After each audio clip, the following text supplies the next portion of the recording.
router sled. Flatten just about anything. So this is a new router sled to me, just going to showcase its capabilities and just how many things that you're able to flatten and some of the uses and why this could be really helpful for a small garage shop like this or if you can't swing for a $5,000 to $10,000 CNC with a big bed. So it scales up to do really big slabs, you can do really wide cutting boards. What's great about this too is you can joint one side flat, a face flat. You don't have to do jigs and such with your planer, and then you can flip it over. You can do, like I mentioned, wider cutting boards, all kinds of applications. So I'm going to talk about some of the applications here, quick assembly, quick unboxing, how it works, height, adjustment, lots of features, dust collection, all kinds of things. So check it out, the new router sled by SpeTool. And yes, full disclosure, I did receive this in exchange for affiliate commissions. So if you end up deciding to buy, feel free to use the link down below for some savings. We get a little bit back to the channel, but just want to say that forefront, I did receive this, but I will be fully honest in my experience with it. So let's check it out. So to begin with, just some quick unboxing and then assembly. So assembly is super easy. It's really easy to convert it to whatever size you want. For me personally, I'm going to be mostly using it on this smaller, little mini table here, but you could certainly build it to be used on a big, like 4x8 sheet, big table. I just don't have the room, but you build it. Again, it's super self-explanatory, about 20-30 minutes for assembly, some other variables for sure, but pretty simple. Those rails, those little casters, it works really nice. For the plate itself, it comes with a couple different ones. The one does have some pre-drilled holes for different ones. I needed to drill some holes for my particular router. That's really easy to do. I've done that in a lot of other videos for router sleds and router tables. So pretty easy just to line up the holes and then just go ahead and attach the base. So this is the standard base. You also have the option of doing a dust collection one. So this is the dust collection kit. I'll talk more about this later in the video. It's really nice and handy to have. Another option for you, quick assembly. It does have those little nylon broom sweeps like I use on my CNC, so it really does a great job sucking up all the dust. So another option for you. All right, so you could certainly use the dust collection, and I think that's a great option. And I'll probably convert this for inside. I just had to drill some more holes here.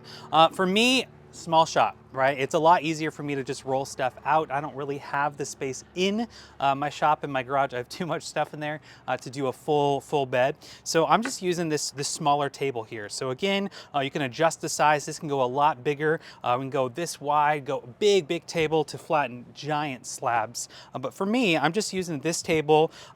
Got this big board right here. This is a rough sawn piece of wood, some live edge. There's no way this fits through the planer. This would be so much work. This is a perfect candidate of why you would want the router sled. So we're not going to use this, but note that you can use this. This would suck up most of the chips and the sawdust. That is a great option. So at this point, we're going to go ahead and add the bit. It's beefy, right? You can get this a 1/4 inch if you have a smaller collet. We're going to do a 1/2 inch bigger bit. And what's great about this, I have this little knob here on the side that locks it in place so it doesn't roll off. I mean, it rolls so well. So for me, how I'm going to use it just for the flow, because I have a crowded shop, this is my setup. I could make a bigger table. I could have like, a 4x8 sheet of plywood, can mount a table. If you have the space, this is great for that. For me, crowded shop. So I'm going to go like this. And then we got these little knobs here. You'll see me use these throughout. So that's so as I'm going up and down, it doesn't jostle around. So I'll try a couple ways of just moving it without it locked and then move over and then over. I feel like I have a good amount of control, but they put these in here. So after I do one long pass, especially if you're doing the really long ones, a long pass with it locked in so this doesn't move, so I have a clean line, and then I can adjust it, move it over, do another pass. So I'll do it a couple different ways, but let's go ahead, let's flatten this little slab. All right, so when you have your piece, I'm not going to go into my actual butcher block top here, so I just have some scrap melamine, any kind of scrap wood, and then you can use these. It comes with these where you can just kind of poke it in, and then you can drill it in place and it'll lock it down.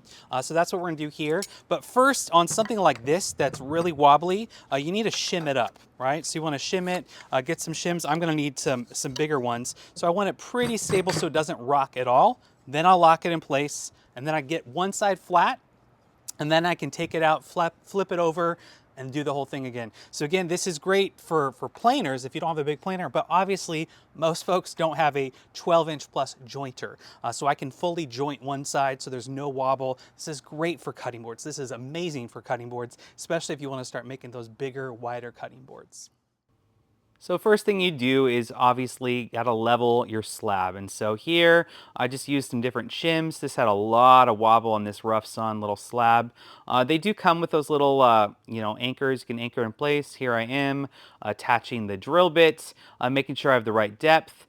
Those height adjustments, we'll talk more about that a little bit later, but lots of versatility there in as far as the height. But this particular slab that I was flattening definitely had a high spot. So you always want to start with a high spot, figure out where that's at, and then just get to going. So as this was my first time with it, I kind of experimented some different ways. So I started going back and forth, and like I mentioned, I'm not going to really use the locks in place. You can definitely do that.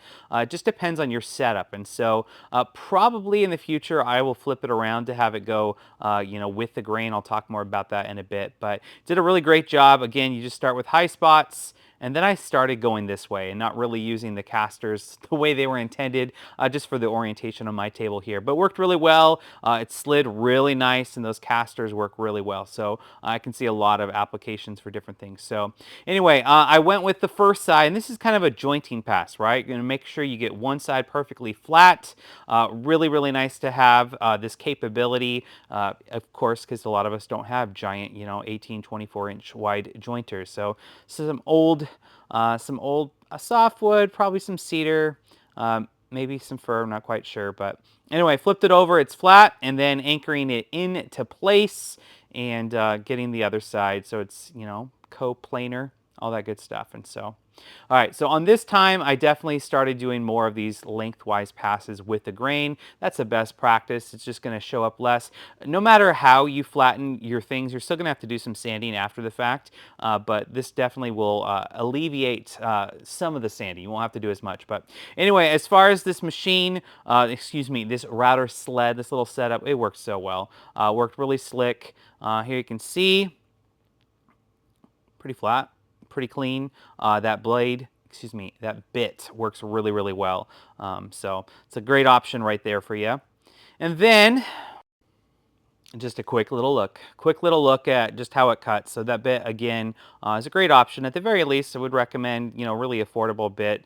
You don't have to go crazy with these flattening bits, and affordable bit with this little setup. All right, it's made a lot of sawdust. Remember how I said I'm not going to use that? I'm outside. I'm just going to roll it outside. Well, this was a mess.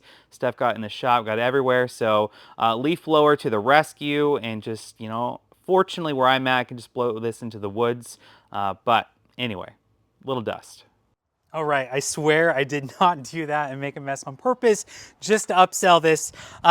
This is awesome. Obviously, I need to set up this dust collection. It's just so much. And even though I can blow my stuff into the woods, it takes a lot of time, and there's still a caked layer of dust that blew all the way in there, fine stuff. So obviously this one made a lot more sawdust, but definitely I would recommend go ahead, do this. I will definitely be mounting this to this one and using dust collection from here on out. So anyway, dust collection, definitely consider that. Some other considerations. So some other considerations if you end up getting this unit, like I mentioned earlier, it just depends on your shop space and how much room you have. If you have room for a big table, you're set. There's so much you can do. If you're gonna do a small unit like this, I went this way wider, and you saw that I did slide it back and forth. It is gonna go a little bit. It worked okay for me, but really you wanna utilize, it's locked in, you wanna utilize these casters. And so you do wanna go lengthwise with the wood. And so by doing it this way, and then just moving it over this way each time, I'm not going lengthwise, and those marks are gonna show up. You could do it without, but I do recommend, for me, I'll probably switch it. so I can use those casters and run it, run it, run it, run it. You also saw me messing around with these little clamps, a little stop here, a little stop here. I don't want it to run off. The casters are so nice, but it can, as you can see, it can potentially get away from you. So just think of a little setup there. Clamps, quick little stop block would work really well, pretty easy. And so to make your own jig like this, it's gonna take a lot more work, a lot more time. This is all anodized aluminum. It's really, really strong. This is just a really, really strong setup, and it glides really, really well. So compared to the one that I've made before and other ones I've used, I love it. I really am a fan. So definitely lots of possibilities here. The other thing that's so nice about this unit, as opposed to other ones, is just all the height. This lift feature, you just barely have to turn these, and then I can, you know, set the height. I can go really, really high. So I could go all the way up. So this is real time, just showing you how quick it is. So I can get a lot of height here. Obviously, you know, I don't know how much clearance that is, but that's a pretty big block. So if you're going to do a big round cookie or do, you know, some, you know, tree slices, that's an option like this one right here.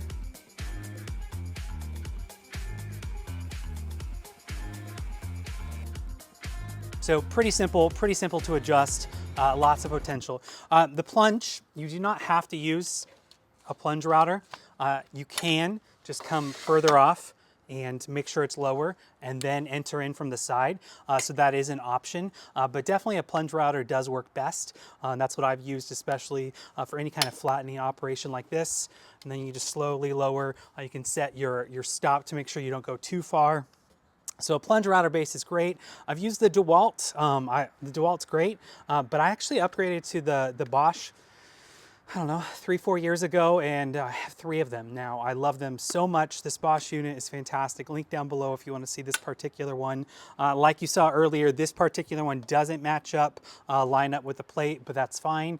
It's really easy. You can just get longer. You can also get longer screws, so you don't have to do as much drilling to make it match up. But pretty simple, pretty straightforward. I'm a big fan.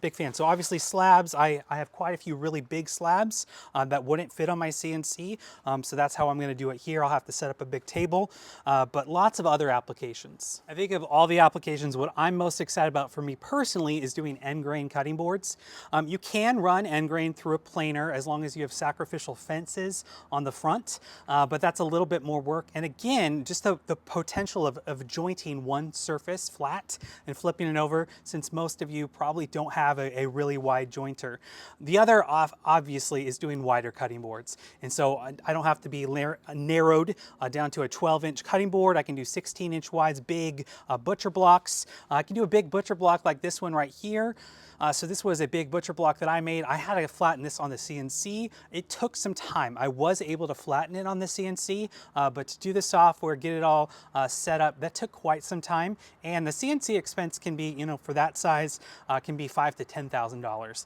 Whereas this, much more affordable, really great flow. And this actually, believe it or not, is a lot faster just using the router. And so flattening boards doesn't have to be end grain cutting boards. It could be, you know, edge grain, all kinds of things. So lots of potential here, but if you've seen some of my other videos on cutting boards, especially end grain, this is going to be, it's gonna be awesome. And it's actually, I'm going to use this as opposed to my CNC. It's just that much faster. Well, there you have it. Just a quick little demo intro to this new unit.